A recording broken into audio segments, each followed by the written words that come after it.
there, and welcome to the first Out of the Fishbowl podcast, or I guess in my case, more accurately, codcast. I'm your host, BrettFish, and I'm thoroughly looking forward to chatting with you about different aspects of the way things are and how they might be. And we have chosen one of the most controversial topics to begin with, and I hope that you're going to enjoy this. And so without further much ado about nothing, let's dive into it.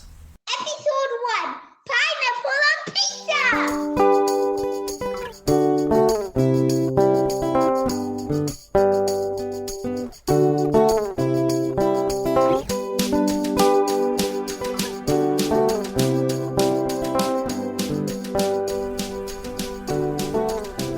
Maya Angelou said this: when you know better, do better. And knowing better is an excellent segue into today's topic of pineapple on pizza.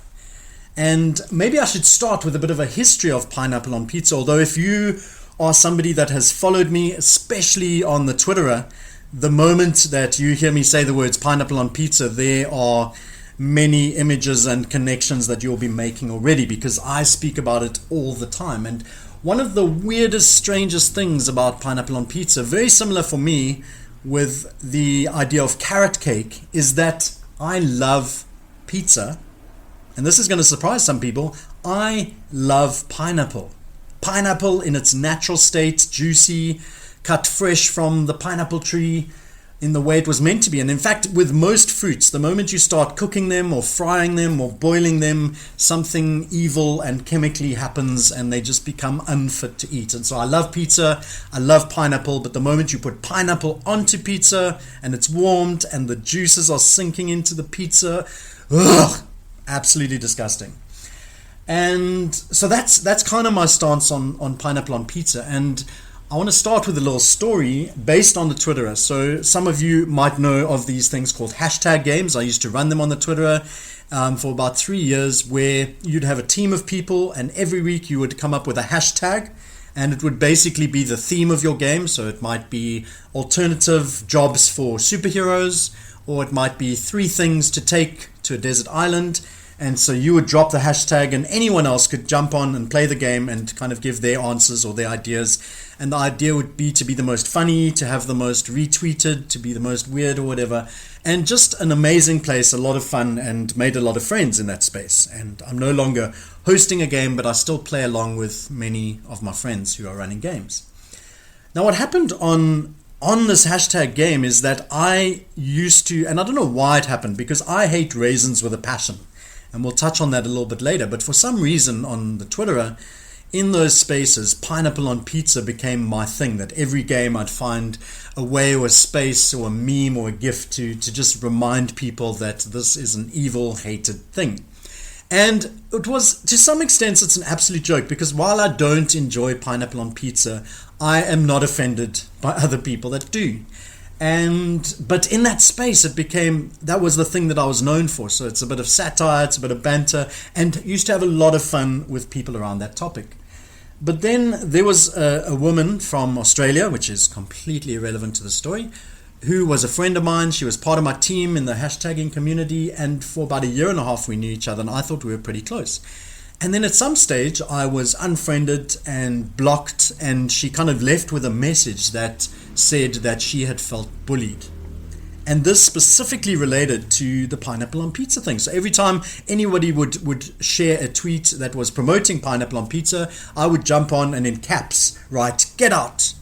And for those in on the joke, it just, like I said, it was this banter, it was this fun thing, it was totally harmless. But for some reason, I'd missed the fact that she had taken it personally. And along the line, when I look back, I must have missed the fact that she had given no, or she had said no in a variety of ways, and I just hadn't heard it, because I guess I thought it was part of the banter and part of the game. And that's something we can look at in a future episode. Not being able to hear a no, especially when it comes from a woman, is not a good thing. And so I somehow missed out on that and lost a friendship, and had this accusation of bullying kind of thrown at me, which was really hard. And I had to kind of re-look at what I was thinking and saying, and the way in which I kind of spoke about things. And even something that was meant to be a joke, meant to be about banter, I had to look a little bit more closely about it. And if I look a bit further, like the pineapple on pizza thing was really not a serious thing for me. But when I look back to when I was a child, there was this thing, and I don't know where it came from, but I basically felt this need to convince other people that they had to like my stuff, whether it was shows, TV shows that I was watching, whether it was music or food that I liked. There was the sense that I really have to make everybody else like the stuff that I do. And I don't know if I ever took it to the conclusion of what happens if not, like what happens if people don't like the music that I like. But there was this inherent sense in me that people had to like the things that I liked. And I really can't understand where it came from. It's a completely irrational thought, but I was quite aggressive, I guess, in pursuing that thing, and I'd get quite upset if I liked a band and somebody didn't like the same band that I did. It felt like I'd lost out, or I'd failed, or I'd missed out, and I had to do everything to convince them. And it really is the height of ridiculousness, because it doesn't matter. In most of those cases, if people don't like stuff you like, most of the time it really doesn't, and it shouldn't matter. And so what I want to call the first hashtag moment in this podcast, and I want to invite you to hit pause, jump onto the Twitter or onto Facebook if you're there, and make this into a statement that you share, because I think this is something good to reflect on, to think about, is this. The first hashtag moment is: don't force or expect people to like your things when they don't matter.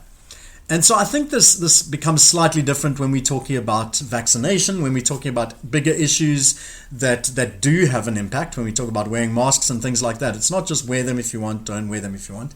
I'm talking about when things don't matter. And so usually that's going to be preference when it comes to music or food or clothing or sports teams or whatever. Don't force or expect people to like your things when they don't matter. And so now I'm going to touch on another scary story, and this has to do with raisins, which, as I said, raisins used to be the big bad. I've grown up, and everyone that knows me for any kind of period of time knows or used to know that I hate or hated raisins with a passion. And to give you a little bit of a background historical story, it didn't just come out of nowhere. This is a story I do know where the history is, and it's quite silly, it's quite random, but here it is. When I was young, and I think this is going to age me, because this is kind of pre-cell phones for sure, maybe even pre-TV in my home.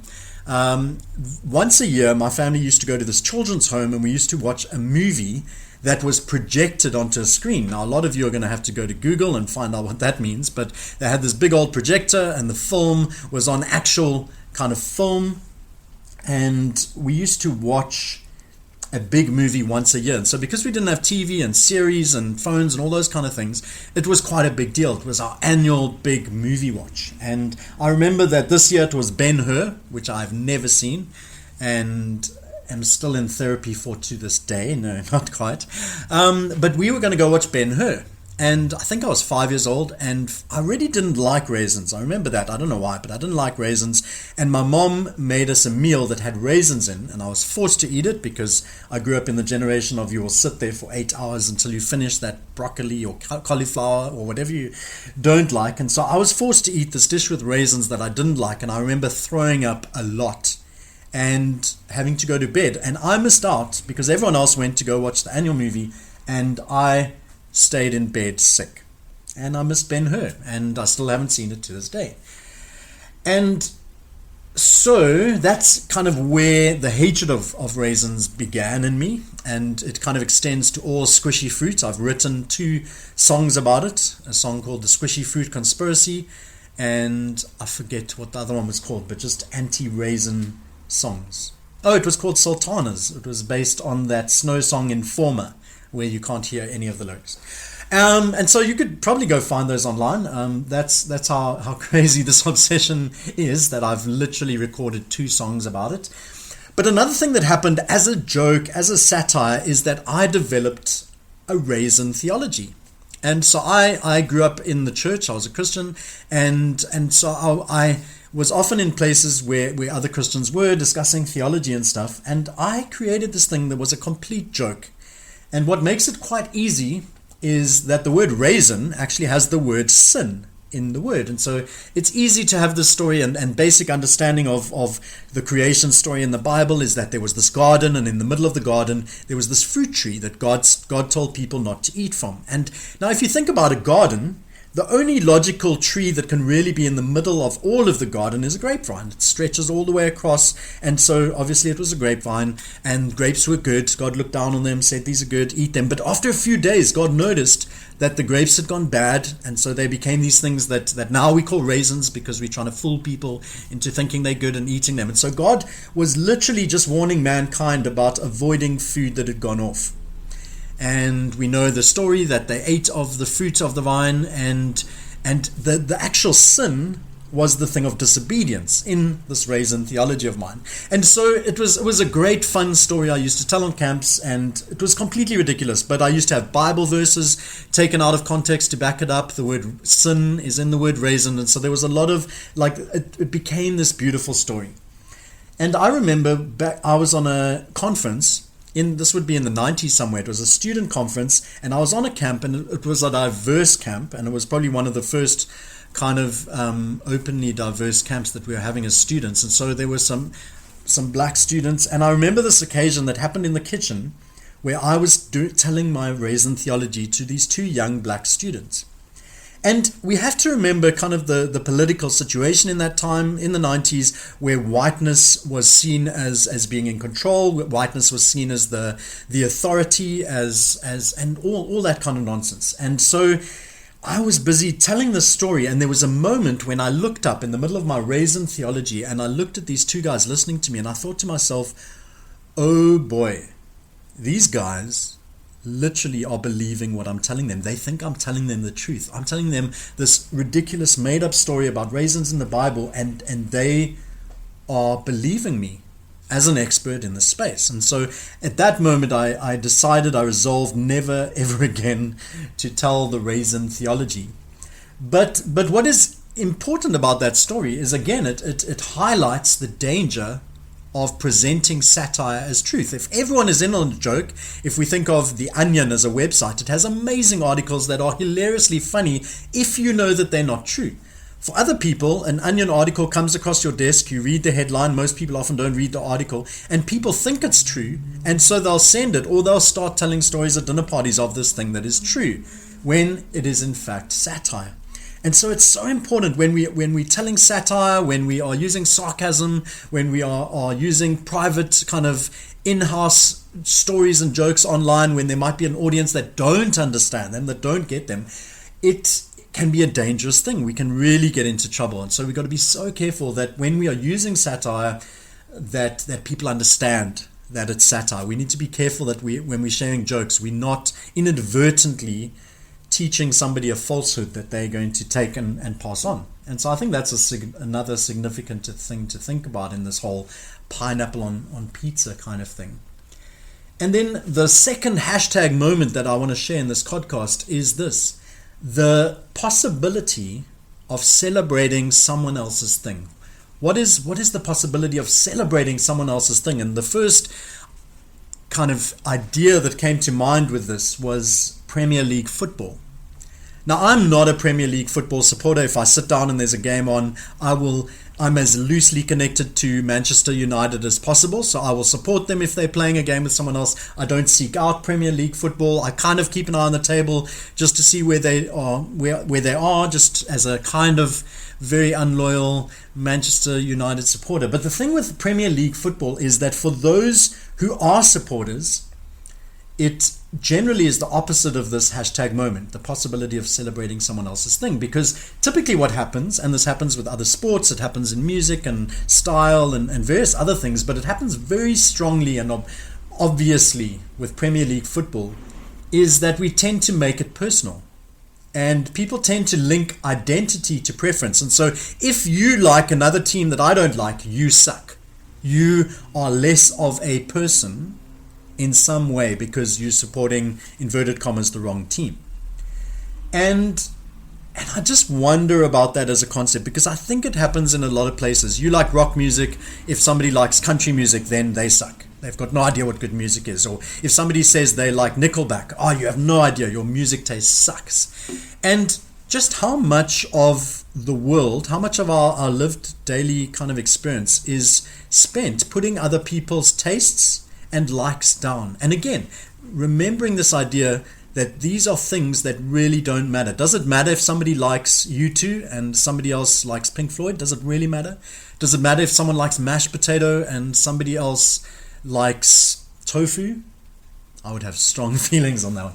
But it really doesn't matter. And so this idea of making somebody feel bad or stupid or less than because they like something that I don't like is absolutely ridiculous. But so much of the world has been created around those ideas. And when I'm kind of thinking, where does this stuff come from? The one thing that comes to mind is kind of a school-induced competitiveness. And so when it comes to sports day, you're having your school against another school. And so in the bigger picture, there's this narrative that people that go to that school are less than. They're stupid, or they suck at sport, or they're ridiculous, or whatever it is. Within a school, there's the induced competitiveness that you have to be number one. You have to be an A student. You have to do better than everyone else. And so we miss, or we lose a lot of the idea that we could be for the good of everyone. We could be concerned with those who are doing a little bit better, helping those who are struggling with stuff to catch up and to be on the same page, instead of rushing ahead and being as far ahead of them as I can be. And so I think school-induced competitiveness, in many cases family-induced competitiveness, you're not as good as your brother, or I wish you could be as good as music as your sister, whatever it is. Like, we see it in some families, we see it in a lot of schools. And I think this might be more widely linked to kind of capitalism in terms of an economic or political structure and system that we grow up in. And so in that system of capitalism, it's better for me to have more than for everyone to have some.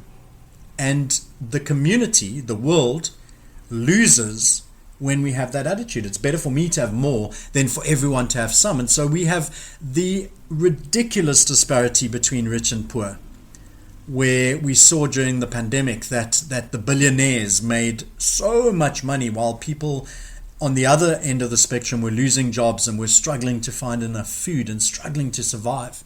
And we have a system that says that is okay. And I'm sure we'll look at this in greater depth in another episode. But that is the one thing of how could we do school? How could we do education better and change from a system of school-induced competitiveness to a system in which everybody wins, to a system in which we all learn at the speed at which we can learn, or we all learn the things that will be helpful to us. And then another thing that I kind of find fits alongside that is this origins of social media chaos or vitriol or aggression. And so we see this a lot on social media, and I'm thinking the example that comes to mind for this is the American example of Republican versus Democrat.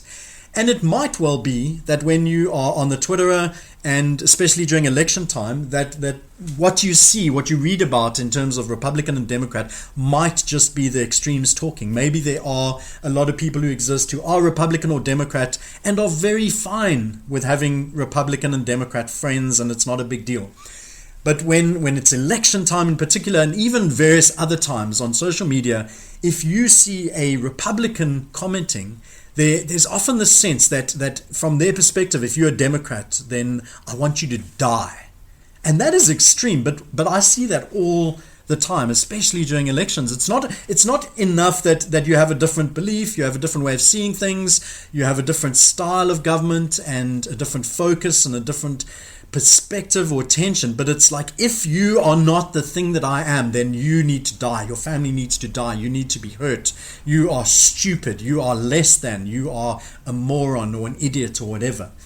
We see it to a lesser extent, I think, in South Africa, maybe between the DA and the EFF. So if you are DA, you have to hate and be against and ridicule and mock the EFF, and if you are EFF, the same goes for the DA.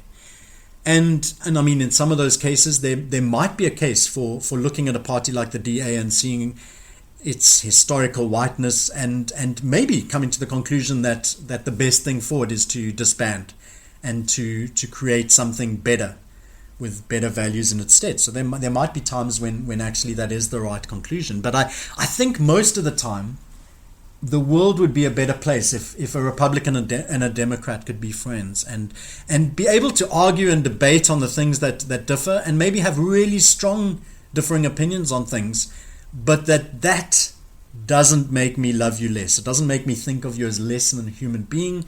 It doesn't mean we can't sit and break bread together. We can't be friends. And literally, I've watched people on social media kind of turn their back on their families and friends, and unfollow, unfriend, block, excommunicate people because they supported the other party.